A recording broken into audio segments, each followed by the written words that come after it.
This is all about getting ready for the weekend. McCabe is with him in front, and he scores. If anyone wondered whether Canadians missed hockey, well, the answer came with those first two exhibition games on Tuesday. Toronto against Montreal. There's the horn a little bit late. And the Battle of Alberta. Across, club pop, big stop, rebound, scores. Sportsnet says they were the two most watched exhibition games ever on the cable sports channel, more than 4 million viewers in all. Gustafson shooting right off, rebound, Lindholm scores. And calling the Western Games a familiar voice, Chris Cuthbert, who returns to Hockey Night in Canada after many years at TSN. Well, Chris, it's really nice to talk to you, and welcome back to Hockey Night in Canada. It's great to be back.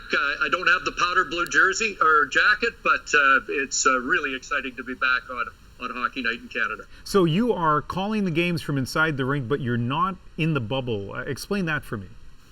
Well, we are allowed access to the rink, but not down where the players are, which is a difference for us. Usually on game day, we get a chance to talk to players after the morning skate, but there is none of that access. We are taken by a special entrance up to the broadcast level, which is at floor 5.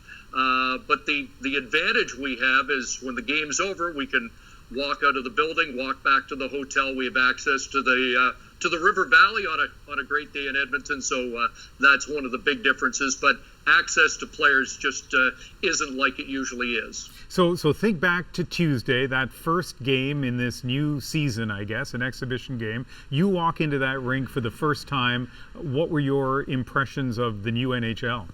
Well, there is a wow factor. I think that might surprise you, that the staging of this event is pretty impressive by the NHL. They might be up for a Canadian Screen Award for some kind of staging or set design, because they've done a nice job that way. They're trying to give some atmosphere in the building.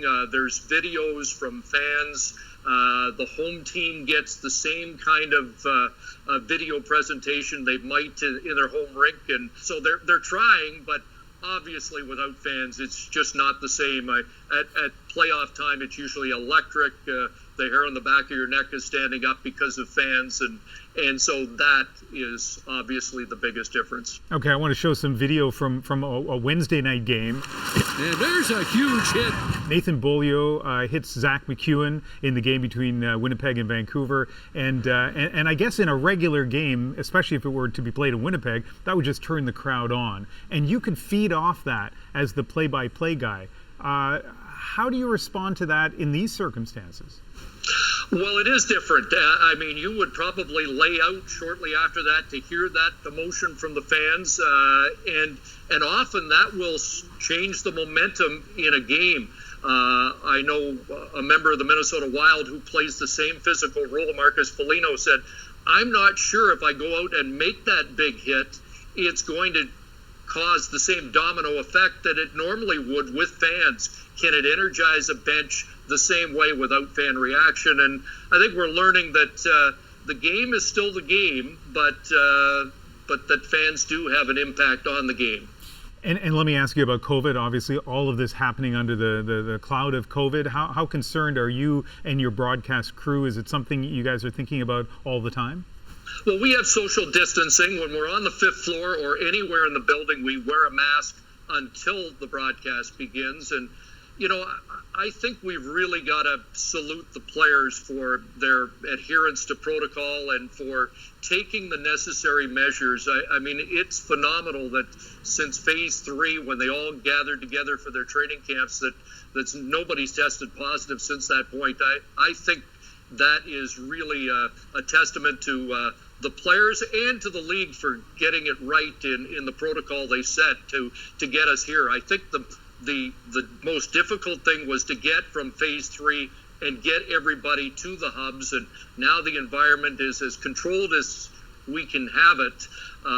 Clearly there's a lot of room for error yet, but so far so good. And one last thing, and this may be the toughest question of all. Some people are worried that there's going to be an asterisk after the name of this year's Stanley Cup winner. What's your view of that?